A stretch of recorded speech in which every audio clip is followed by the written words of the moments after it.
Keys to warfare. We humans like to see ourselves as rational creatures. We imagine that what separates us from animals is the ability to think and reason. But that is only partly true. What distinguishes us from animals just as much is our capacity to laugh, to cry, to feel a range of emotions. We are, in fact, emotional creatures as well as rational ones.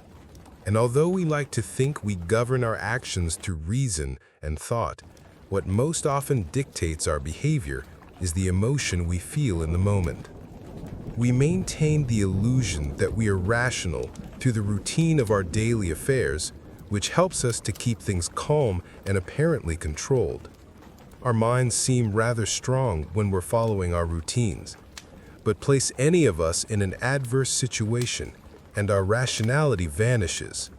We react to pressure by growing fearful, impatient, confused. Such moments reveal us for the emotional creatures we are. Under attack, whether by a known enemy or unpredictably by a colleague, our response is dominated by feelings of anger, sadness, betrayal. Only with great effort can we reason our way through these periods and respond rationally, and our rationality rarely lasts past the next attack. Understand, your mind is weaker than your emotions, but you become aware of this weakness only in moments of adversity, precisely the time when you need strength.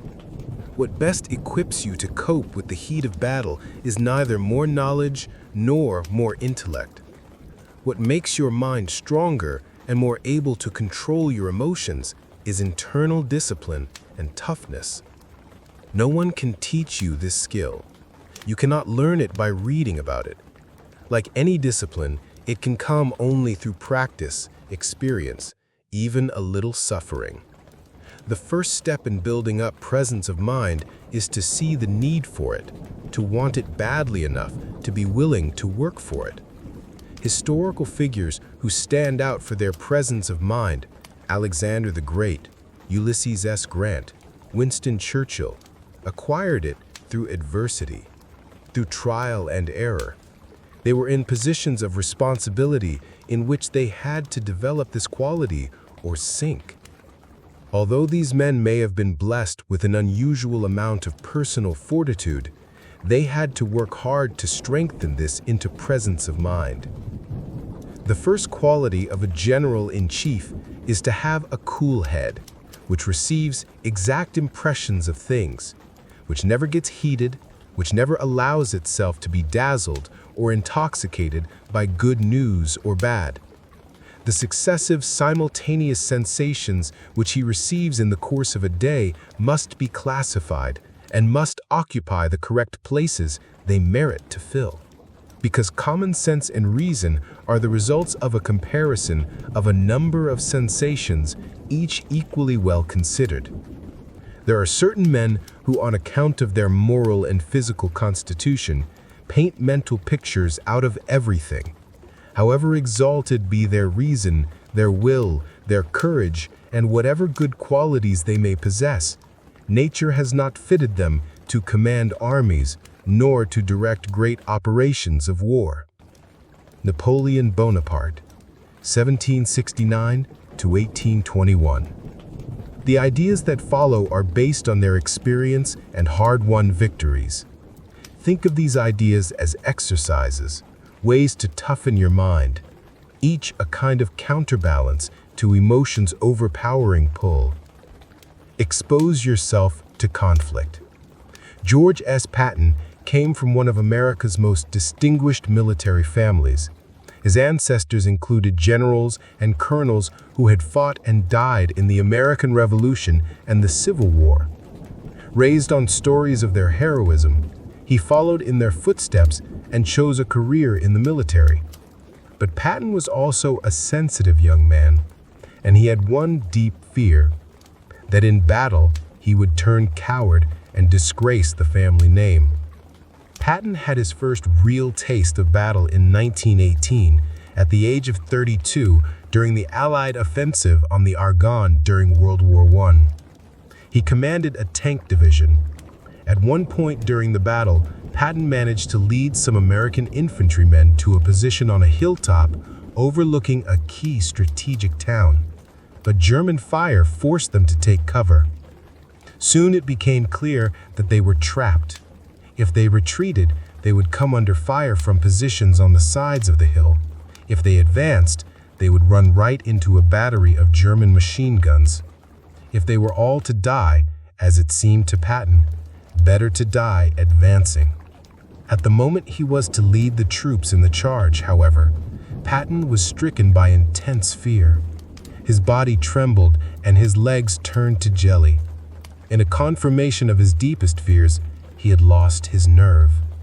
At that instant, looking into the clouds beyond the German batteries, Patton had a vision. He saw his illustrious military ancestors, all in their uniforms, staring sternly down at him. They seemed to be inviting him to join their company, the company of dead war heroes.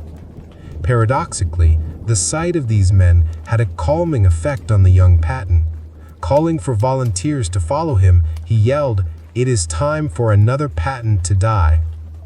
The strength had returned to his legs. He stood up and charged toward the German guns.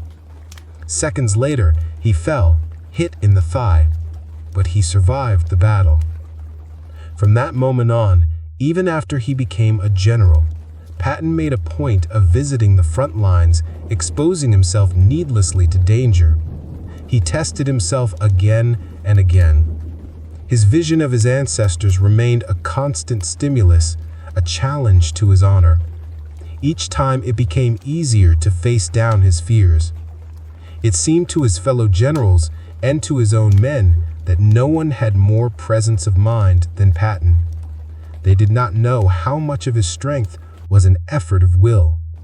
The story of Patton teaches us two things. First, it is better to confront your fears, let them come to the surface, than to ignore them or tamp them down.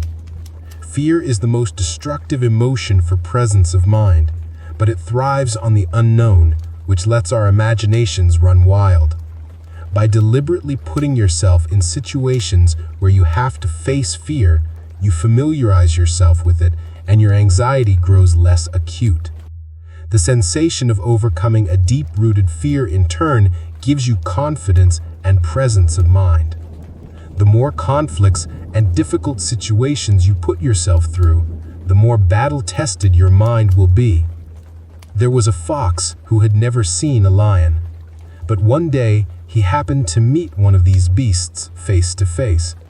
On this first occasion, he was so terrified that he felt he would die of fear. He encountered him again, and this time he was also frightened, but not so much as the first time. But on the third occasion when he saw him, he actually plucked up the courage to approach him and began to chat. This fable shows that familiarity soothes our fears. Fables. Aesop, 6th century BC. Second, Patton's experience demonstrates the motivating power of a sense of honor and dignity. In giving in to fear, in losing your presence of mind, you disgrace not only yourself, your self-image and your reputation, but your company, your family, your group. You bring down the communal spirit. Being a leader of even the smallest group gives you something to live up to. People are watching you, judging you, depending on you. To lose your composure would make it hard for you to live with yourself. Be self-reliant. There is nothing worse than feeling dependent on other people. Dependency makes you vulnerable to all kinds of emotions, betrayal, disappointment, frustration, that play havoc with your mental balance. Early in the American Civil War, General Ulysses S. Grant, eventual commander-in-chief of the Northern armies, felt his authority slipping. His subordinates would pass along inaccurate information on the terrain he was marching through. His captains would fail to follow through on his orders. His generals were criticizing his plans.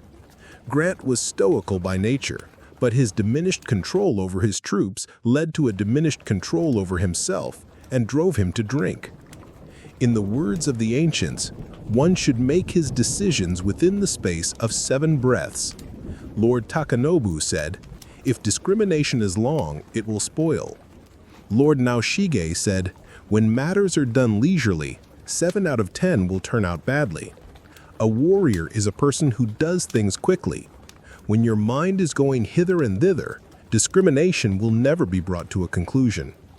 With an intense, fresh, and undelaying spirit, one will make his judgments within the space of 7 breaths. It is a matter of being determined and having the spirit to break right through to the other side.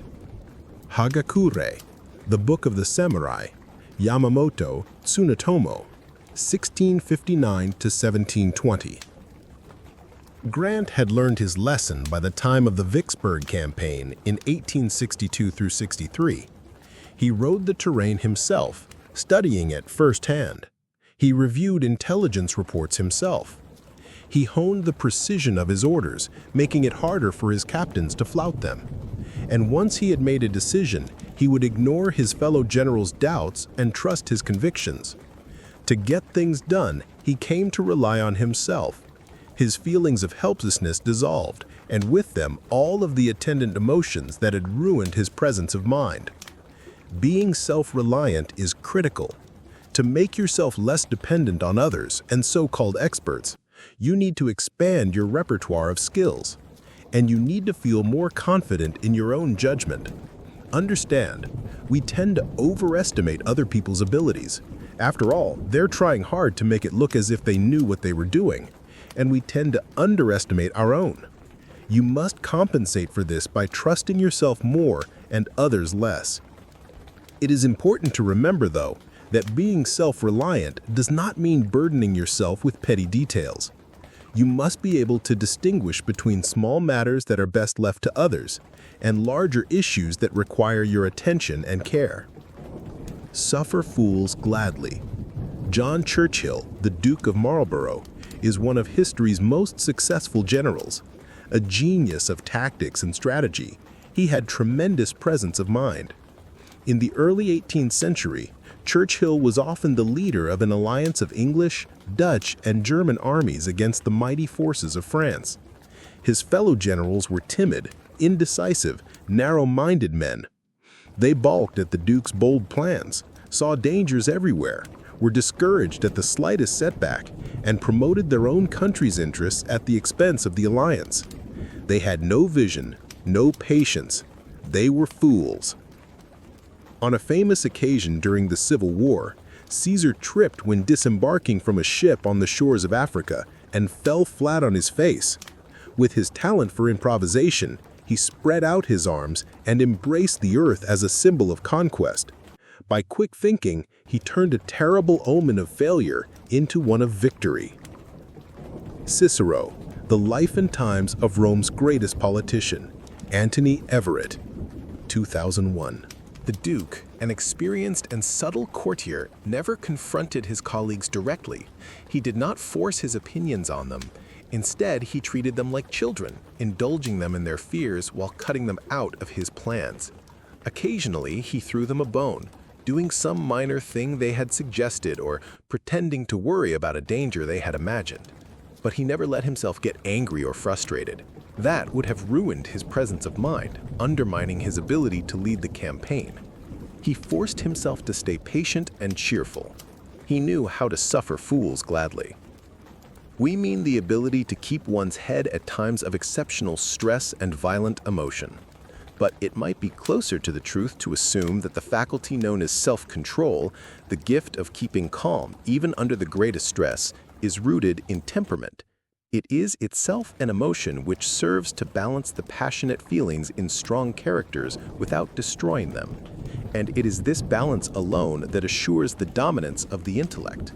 The counterweight, we mean, is simply the sense of human dignity, the noblest pride and deepest need of all, the urge to act rationally at all times. Therefore, we would argue that a strong character is one that will not be unbalanced by the most powerful emotions. On War, Karl von Clausewitz, 1780 to 1731. Understand, you cannot be everywhere or fight everyone. Your time and energy are limited, and you must learn how to preserve them. Exhaustion and frustration can ruin your presence of mind. The world is full of fools, people who cannot wait to get results, who change with the wind, who can't see past their noses. You encounter them everywhere: the indecisive boss, the rash colleague, the hysterical subordinate. When working alongside fools, do not fight them. Instead, think of them the way you think of children or pets, not important enough to affect your mental balance. Detach yourself emotionally, and while you're inwardly laughing at their foolishness, indulge them in one of their more harmless ideas. The ability to stay cheerful in the face of fools is an important skill.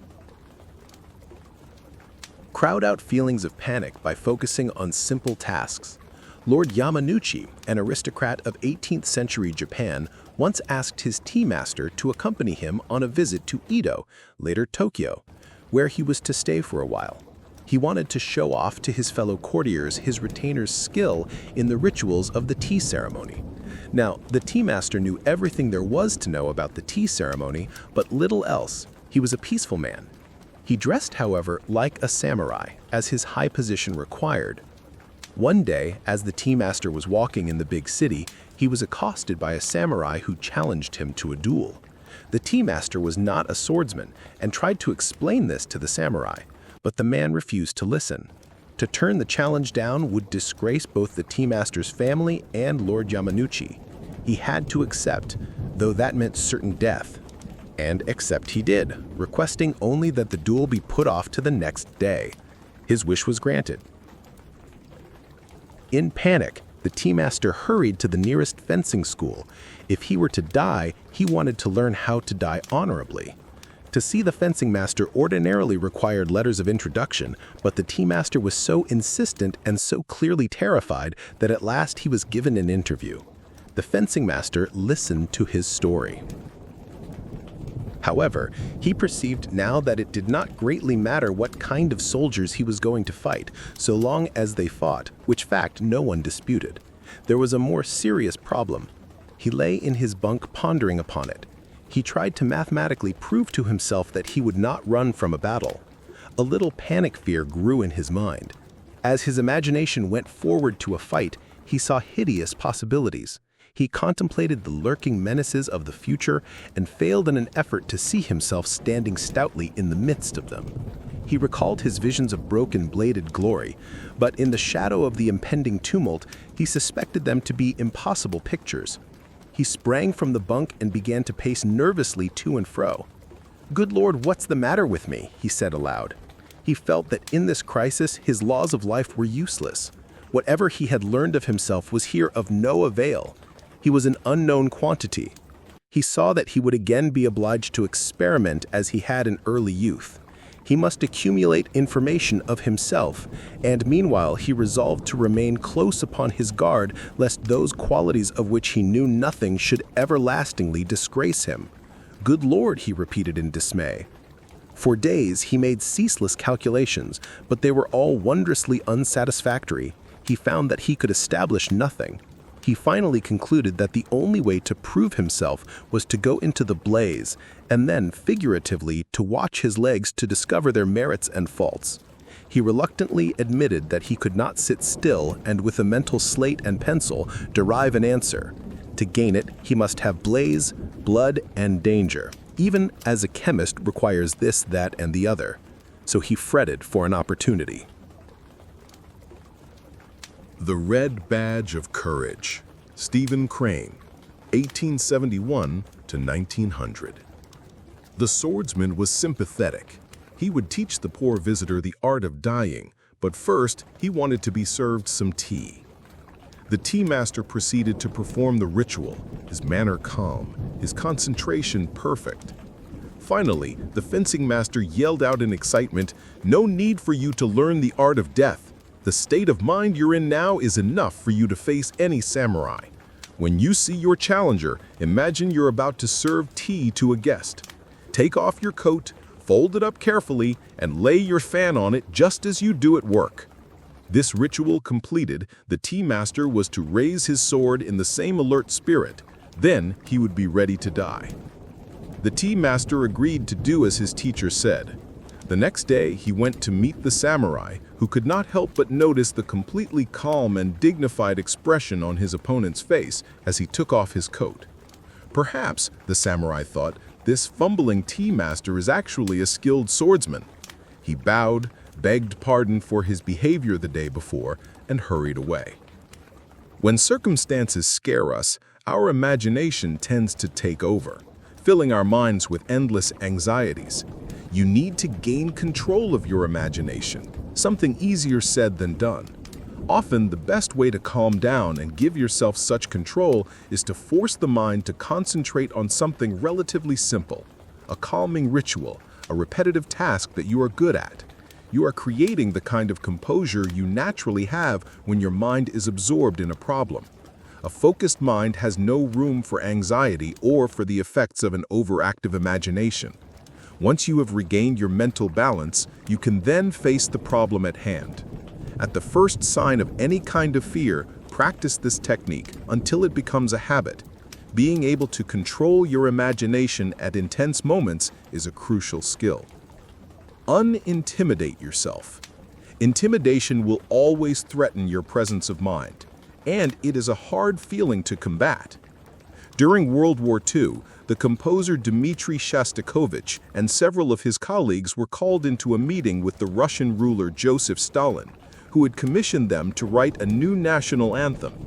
Meetings with Stalin were terrifying. One misstep could lead you into a very dark alley. He would stare you down until you felt your throat tighten. And, as meetings with Stalin often did, this one took a bad turn. The ruler began to criticize one of the composers for his poor arrangement of his anthem. Scared silly, the man admitted he had used an arranger who had done a bad job. Here he was digging several graves. Clearly, the poor arranger could be called to task. The composer was responsible for the hire, and he too could pay for the mistake. And what of the other composers, including Shostakovich? Stalin could be relentless once he smelled fear. Shostakovich had heard enough. It was foolish, he said, to blame the arranger, who was mostly following orders. He then subtly redirected the conversation to a different subject, whether a composer should do his own orchestrations. What did Stalin think on the matter?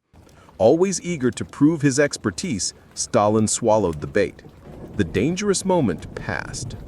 Shostakovich maintained his presence of mind in several ways. First, instead of letting Stalin intimidate him, he forced himself to see the man as he was, short, fat, ugly, unimaginative. The dictator's famous piercing gaze was just a trick, a sign of his own insecurity. Second, Shostakovich faced up to Stalin, talking to him normally and straightforwardly. By his actions and tone of voice, the composer showed he was not intimidated. Stalin fed off fear. If, without being aggressive or brazen, you showed no fear, he would generally leave you alone.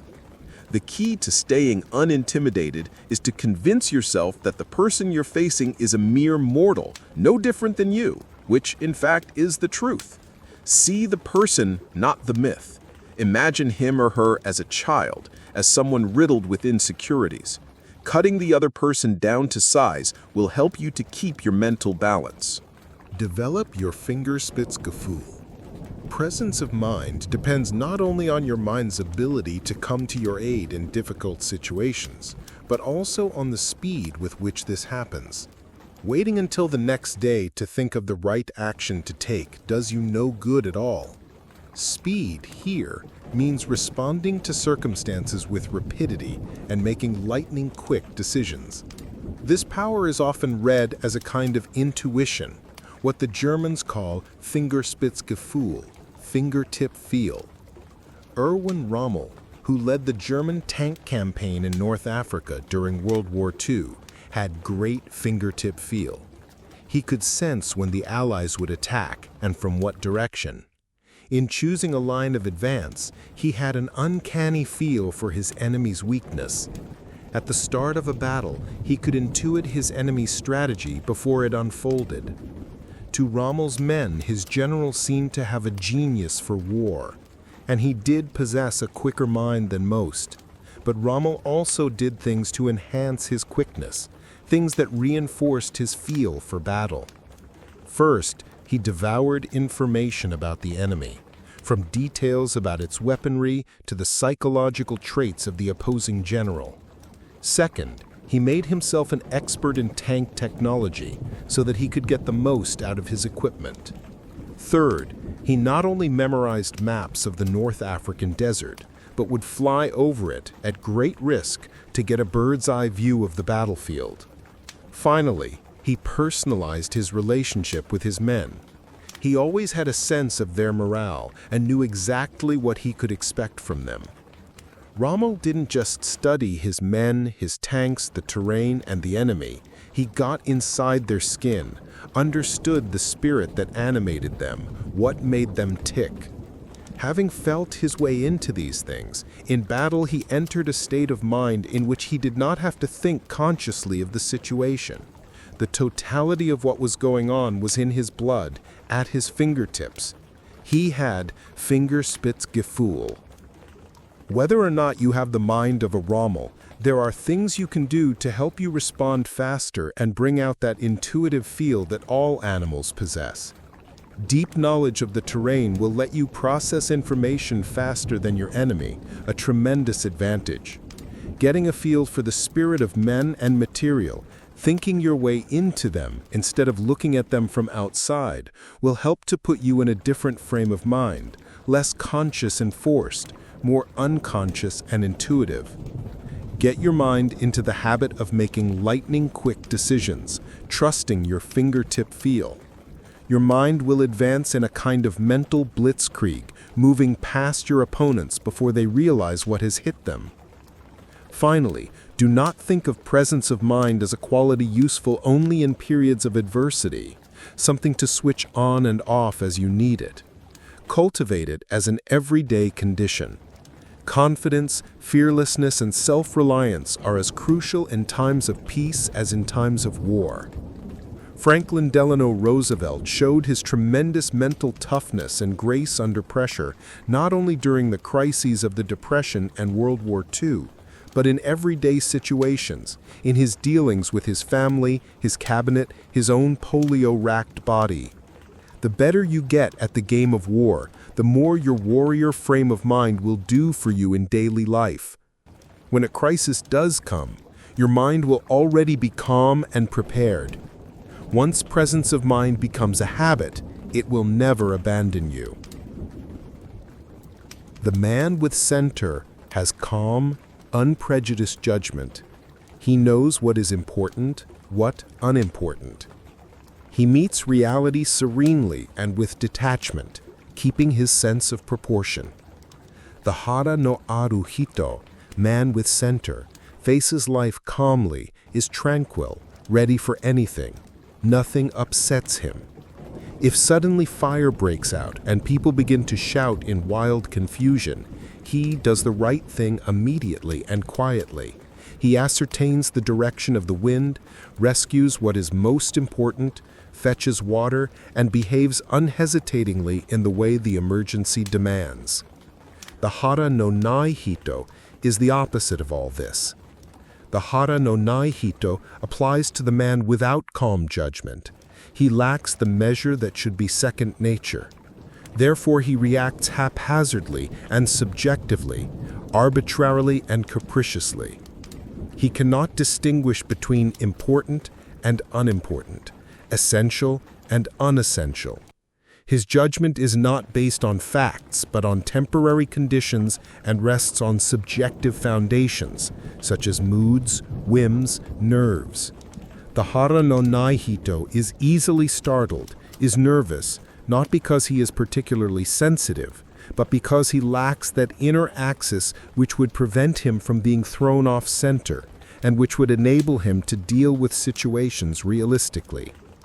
Hara, center, belly, is only in slight measure innate.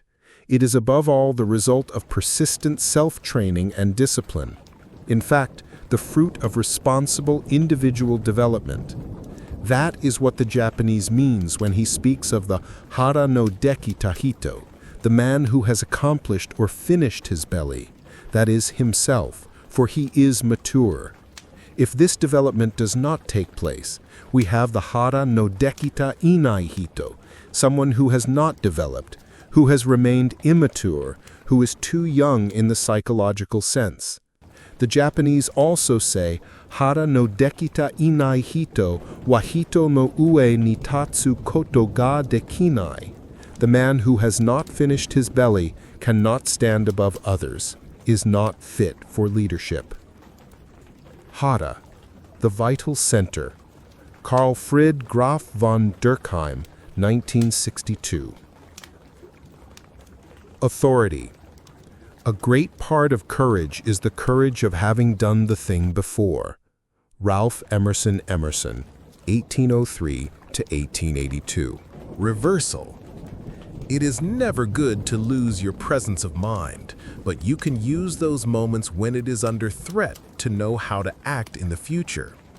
You must find a way to put yourself in the thick of battle, then watch yourself in action. Look for your own weaknesses and think about how to compensate for them. People who have never lost their presence of mind are actually in danger. Someday they will be taken by surprise and the fall will be harsh. All great generals, from Julius Caesar to Patton, have at some point lost their nerve and then have been the stronger for winning it back. The more you have lost your balance, the more you will know about how to right yourself. You do not want to lose your presence of mind in key situations, but it is a wise course to find a way to make your enemies lose theirs. Take what throws you off balance and impose it on them. Make them act before they are ready. Surprise them. Nothing is more unsettling than the unexpected need to act. Find their weakness, what makes them emotional, and give them a double dose of it. The more emotional you can make them, the farther you will push them off course.